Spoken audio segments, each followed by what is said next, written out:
আগামী 12ই ফেব্রুয়ারি বুধবার পবিত্র মাঘী পূর্ণিমা। এই দিন ভুলেও খাবেন না এই তিনটি সবজি। রোগের জ্বালা, চরম অশান্তি এবং সংসারে দুর্ভাগ্য আসবেই। পুরাণে বলা হয়েছে এই মাঘী পূর্ণিমা বা মাঘ পূর্ণিমার দিনে ভগবান বিষ্ণু গঙ্গা নদীতে বাস করেন এবং এমনকি এই দিন গঙ্গা জল স্পর্শ করলেও তা যে কোনো ব্যক্তির জন্য খুবই উপকারী। বেশিরভাগ মানুষ বিশ্বাস করেন যে এই দিনে যা প্রার্থনা করা হয় সেটা তাদের ইচ্ছা অনুসারে পূরণ হয়। 144 বছর পর মহাকুম্ভের পুণ্যতিথির মাঝে পড়ছে মাঘী পূর্ণিমা। এই মাঘী পূর্ণিমায় স্নান ও দানের বিশেষ মাহাত্ম্য রয়েছে। অনেকেই এই বিশেষ পূর্ণিমায় নানান ধরনের শুভ কাজ করে থাকেন। আবার অনেকের বাড়িতে এই দিনে সত্যনারায়ণের পুজো হয়। প্রয়াগরাজে মহাকুম্ভে পুণ্য স্নানের অন্যতম দিন এই মাঘী পূর্ণিমা। সেই দিক থেকে এবারের মাঘী পূর্ণিমা তিথি খুবই গুরুত্বপূর্ণ। অন্যদিকে জ্যোতিষশাস্ত্র মতে গ্রহদোষের প্রতিকার এবং দান করার জন্য মাঘী পূর্ণিমার দিনটি বিশেষভাবে উল্লেখযোগ্য।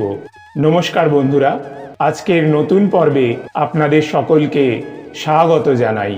আজ আমরা জানব স্বয়ং ভগবান কৃষ্ণের বলা মাঘী পূর্ণিমার দিন কোন কোন তিনটি সবজি খাওয়া উচিত নয়। এই দিন যে সবজিগুলি খেলে জীবনে ঘনিয়ে আসতে পারে চরম দারিদ্রতা, পরিবারের সদস্যদের লেগে থাকবে নানান রোগ ব্যাধি, ঘরে বাইরে কথায় কথায় সৃষ্টি হবে অশান্তি, আপনি ভালো কাজ করলেও লোকে সেটার নিন্দা করবে, সংসারে নেমে আসবে চরম দুর্ভাগ্য। আপনি মাঘী পূর্ণিমা ব্রত পালন করুন অথবা না করুন, কিন্তু এই দিন অবশ্যই শাস্ত্র অনুসারে নিষিদ্ধ খাবারগুলি এড়িয়ে চলুন।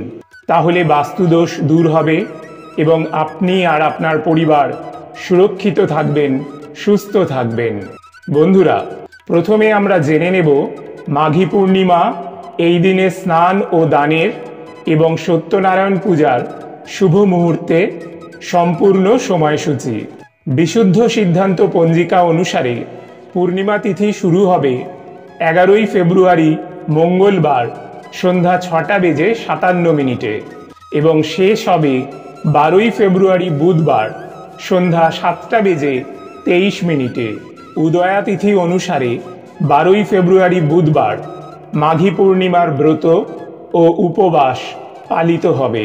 এই দিন সত্যনারায়ণ পূজার শুভ মুহূর্ত সন্ধ্যা 5:29 থেকে সন্ধ্যা 7:04 মধ্যে।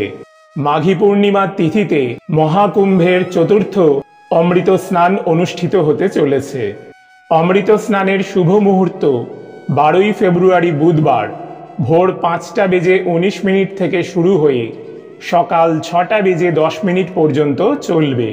এই সময় গঙ্গায় স্নান করে ভগবান বিষ্ণু বা ভগবান শিবের পূজা করলে জীবন সুখ ও সমৃদ্ধিতে পূর্ণ হবে। স্নানের পর সূর্যদেবকে জল নিবেদন করা উচিত।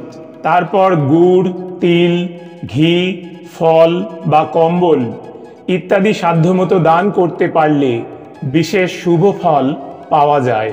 মাঘী পূর্ণিমার দিন নিষিদ্ধ সবজিগুলির মধ্যে প্রথমেই যেটির কথা বলবো সেটি হলো কুমড়ো। এই দিন বাড়িতে কখনোই কুমড়ো রান্না করবেন না। পরিবারের কোনো সদস্যই মাঘী পূর্ণিমার দিন কুমড়ো খাবেন না। এই দিন কুমড়ো খেলে বাড়িতে রোগ ব্যাধি লেগেই থাকবে। রোগের পিছনে খরচ করতে করতে আপনি সর্বশান্ত হয়ে যাবেন। সুতরাং মাঘী পূর্ণিমার দিন কোনোভাবেই কুমড়ো বা কুমড়ো দিয়ে তৈরি কোনো খাবার মুখে তুলবেন না। এছাড়াও এই দিন আমিষ খাবার যেমন মাছ, মাংস, ডিম, পেঁয়াজ, রসুন, মসুর ডাল ইত্যাদি তামসিক আহার এড়িয়ে চলুন। দ্বিতীয় নিষিদ্ধ খাবারটি হল মাসকলাই। মাঘী পূর্ণিমার দিন কালো বা সবুজ মাসকলাই এবং এর থেকে তৈরি ডাল বা অন্য কোনো খাবার খাবেন না। মাসকলাই থেকে ভাঙা বা ধোয়া গোটা কলাইয়ের ডাল তৈরি হয়। এই দু ধরনের ডাল খাওয়াই এড়িয়ে চলুন। এই দিন ঘরে বা বাইরে বিউলির ডাল দিয়ে তৈরি বড়ি, রসবড়া, কচুরি, ধোসা প্রভৃতি খাবার এড়িয়ে চলুন। এছাড়া কোনো প্রকার নেশা জাতীয় কোনো খাবার এই দিন গ্রহণ করবেন না।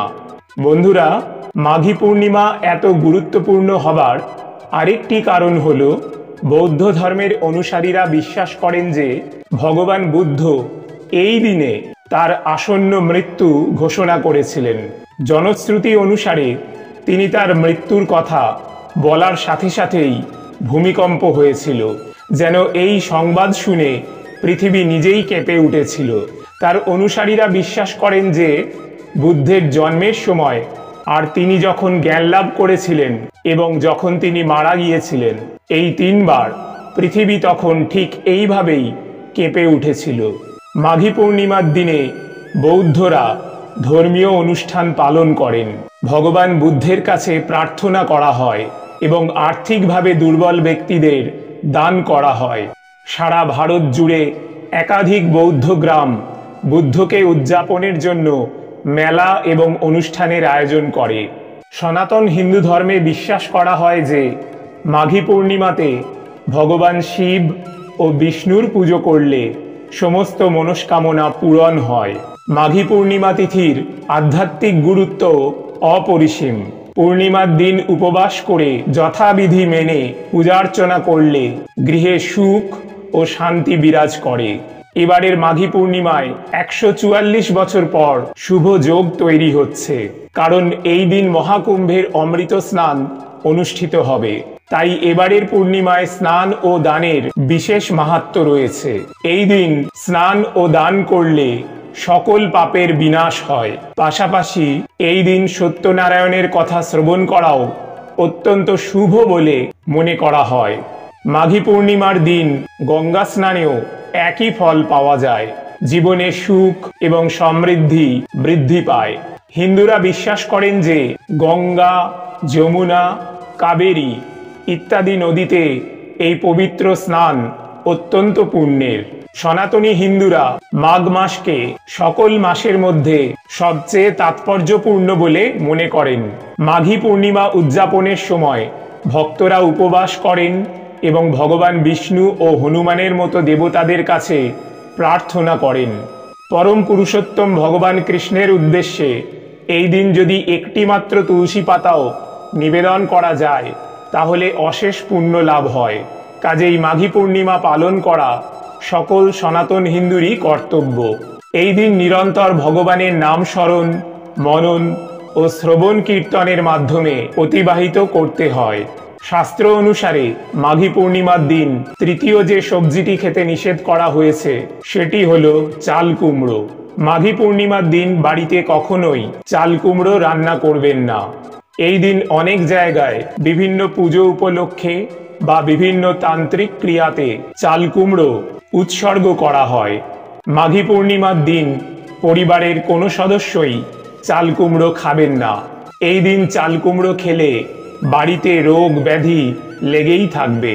রোগের জন্য খরচ করতে করতে আপনি সর্বশান্ত হয়ে যাবেন।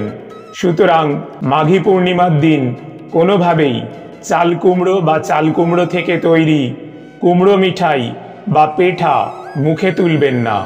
এছাড়া এই দিন চুলদাড়ি কাটা ও নখ কাটা নিষিদ্ধ। বন্ধুরা, আশা করি ভিডিওটি আপনাদের সামান্য হলেও উপকারে আসবে। ভগবান কৃষ্ণের কৃপায় আপনারা সবাই ভালো থাকুন, সুস্থ থাকুন, এই প্রার্থনা করি। আজ তাহলে এখানেই ইতি করলাম। জয় ভগবান কৃষ্ণ, জয় গুরু।